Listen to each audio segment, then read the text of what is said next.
Hello everybody, welcome back to my channel. My name is Sophie if you're new here, and if you aren't, welcome back. Just said that. Anyway, as you can see from the title of this video, I've basically read like 11 or probably the most talked about books on booktube and booktok, so I thought I would go through them to basically let people know if it's like up their street or if they are worth the hype. So we're just gonna get straight into it. We're starting with one of the big dogs. It's A Court of Thorns and Roses by Sarah J Maas. So in this story we have like fae and regular humans, and we're following our main character Fair, and the story starts where she basically like kills a wolf in a wood, and it turns out to be one of the high ranked fairies. So it's actually quite confusing to talk about fantasy, I think, without giving anything away. This other fae basically comes to collect her and says that a life for a life, so she basically has to go and live out the rest of her life in Privian, which is the fae part of the world. And this book and this series, I can honestly tell you, in my opinion anyway, that it is worth the hype. I know some people may not like it, or it's not like the most like world-class writing ever, but the stories really did affect me. Like I cried during like the third book, and these characters became a part of my life and they took a place in my heart. So I couldn't recommend Guitar enough, as well as the whole series if you get around to it. The only thing that I will say about this book wasn't too bad, but the rest of the series, the smut level increases a lot, and I feel like sometimes the world and the magic side of things is overtaken by the sexual attraction. But banter is good, the characters are great. There wasn't actually one character that I disliked. Well, one of them for the most of it, and the last one I liked her. If you know, you know. That is Akatar. Our next book, which is quite a controversial one, I think. I see a lot of mixed reviews on it, which is Bride by Ali Hazelwood. So this is a vampire werewolf romance, and we're following our main character Misery, who's a vampire, and then Lo, who is a werewolf, and the story starts where they basically have to get married to keep the alliance between the vampires and werewolves happening. I will be honest, I read this I think like February time, and my memory isn't that good on it, so I think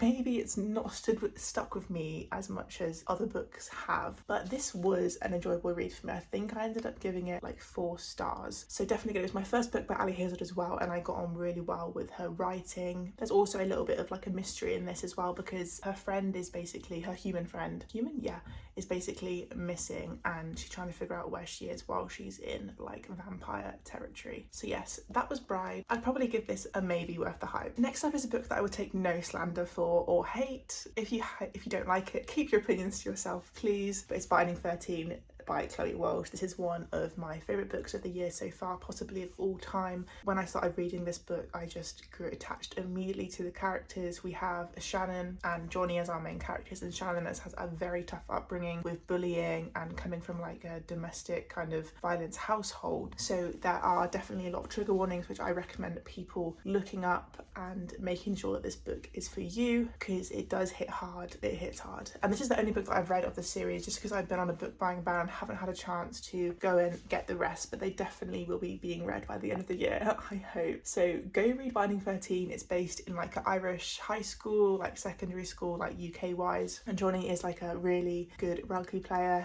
It's quite cliche at points where like Shannon is like the cute little petite girl that doesn't think she's pretty, but she really is. I overlooked those a little bit, and it was really good. And then we have If He Had Been With Me. There was also a sequel with If Only I Had Told Her. So this I see going around on people's like, I read like the saddest book on TikTok kind of videos. So do be prepared that this does get, sorry my camera, does get very, it's sad at the end, but you're kind of told that at the start, I'm pretty sure. Like it alludes to it quite significantly what happens at the end, but I think I like overlooked that, and I was really shocked and upset, because we basically have Autumn and Finn, who have been lifelong best friends. They grew up together. Their mums are neighbours and best friends, so they've basically both kind of like secretly been in love with each other, but obviously they don't realise that when they're younger, and I think it's something that takes them a while to kind of learn. It's really good. It's quite written as if it was written by the person like that their age. I think, I don't know what year they're in, but they must be like 15 or something, 15, 16. Oh wait, 17, because I think he learns how to drive, but it is in America, so I'm not too sure on that part. It's almost written like a diary, but like the way that she speaks in like the first person, I think it was intriguing. I think I'd read this in a day. But the second one, the sequel, I think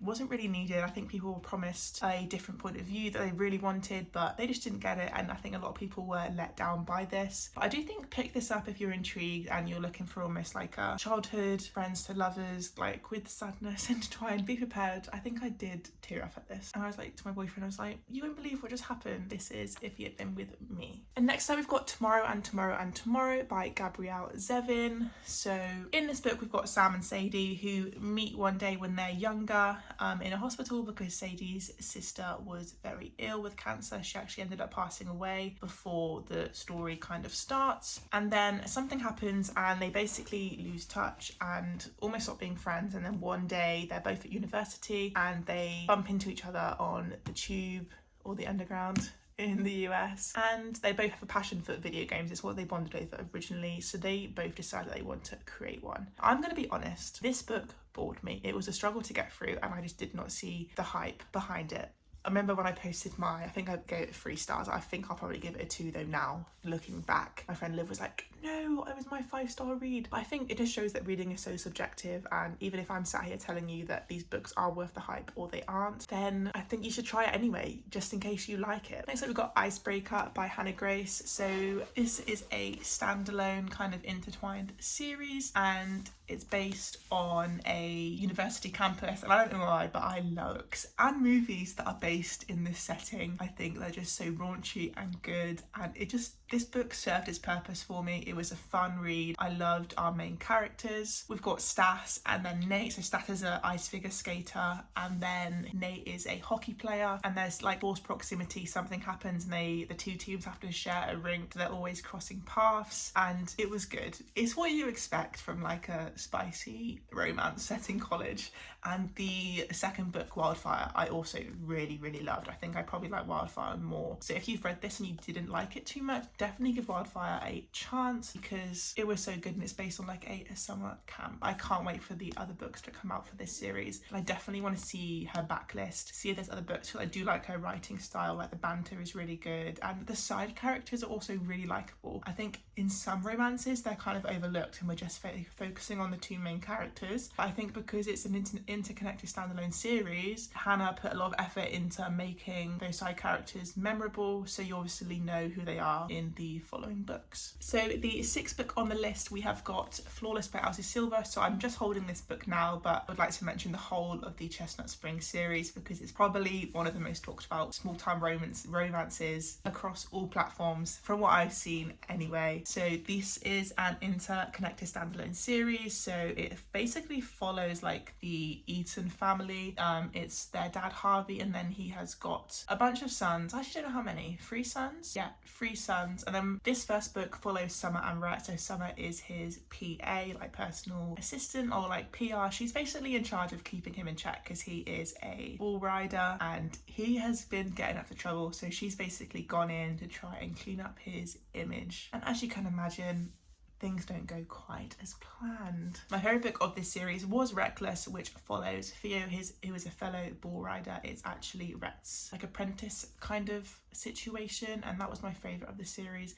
But definitely go and check out the Chestnut Spring series if you haven't. If you don't like one, keep going because I think you will find one that you really like. So I remember when I read Heartless, which is the second one, I was like, oh, I don't know, but I carried on and then found my 5-star read with Reckless. So very enjoyable, does what it's meant to do, it's fun, quick reads, and there's not much depth. So there's not much depth with the books, people are what you kind of get. There is some issues sometimes that people need to sort out. Overall, all these books were like 4 to 5 stars for me, a mixture. So definitely go and pick them up if you already haven't. Next on the list, which is definitely a mixed review, I think you either love it or you hate it, we have got Magnolia Parks by Jessa Hastings. So this is the only book that I've read in the series, so I can't actually speak much for the rest. I love this. It was a 5-star. BJ and Magnolia are alive. They're so toxic. If you didn't know, it's more of like a character story rather than a plot, so it's similar to me of what I would describe as like a reality TV show in a book, basically following this group of rich elite young people living in London, no jobs, they just have as much money as they like, and As you can imagine, a lot of drama happens, especially between these two of this book. I know there's like kind of two stories going throughout the series. So you've got Magnolia and BJ, and then you've got Daisy Hates, and I obviously don't know who she is with yet, as I haven't read it, but I definitely want to pick that up. But I can't recommend this book enough. I do think it gets a lot of hate. It's very annoying because I think the main trope is, I would say, miscommunication. And I think also if you've been in like toxic relationships before, definitely kind of be wary about it, because I think some stuff in this could be quite triggering for people if they've been through those kind of things in relationships. Not in like an abuse kind of way, but yeah, have a look, see if there's triggers online. But overall, this was up there with Binding 13 as one of my favourite books so far this year, and I definitely want to get the original covers because I just don't like these that much, but they are really expensive. I think it's like £50 for the whole set, so I might have to save up and invest. Magnolia Parks for me is worth the hype. Up next, Happy Place by Emily Henry. Look at my little tabs. This book has my heart. In this story, we follow Wynne and Harriet, who have been together quite a long time. I think it was like 8 or 10 years, and they were engaged. We find out that they actually have secretly split up and haven't told anyone for something that has happened that we find out later. In the book, it kind of unravels, and the story is every year they're meant to go away on vacation with their friendship group from university, and obviously they don't want to go and ruin the trip and like split in two. So they basically have to go and pretend that they're still together, like sharing a bed, kissing and like touching in front of people. And the feelings in this just felt so real. I think the way Emily Henry writes, it's relatable and it's not outlandish. I just really love her writing style, and the way that I think the way that this was set in like a seaside town as well, and like a cabin kind of stay, it's my favourite kind of vibe. Definitely one of the best romances that I've ever read. And this was obviously a 5-star for me. On to our last two books of this list. We've got Powerless by Lauren Roberts, and this is a book that I really did enjoy, but I think looking back, I don't know if it would be 5-star worthy or not. I think I was very caught up in loving reading and loving fantasy, that I've definitely read better books compared to it. I will say that I like the characters in this. We've got Payden, and she basically lives in this kingdom where you have elites and ordinaries. So obviously ordinaries have no power, and the king is basically trying to kill everyone that's an ordinary because he says that they are weakening their race and causing a plague to spread. Payden ends up running in to Kai, who is the prince, and I do like Kai a lot, I will say. The one thing I will say about this is if you like Hunger Games, like trials in a book, then this will be right up your street, because that's the part that I mostly enjoyed about this, because it kept me entertained, and yeah, it served its purpose.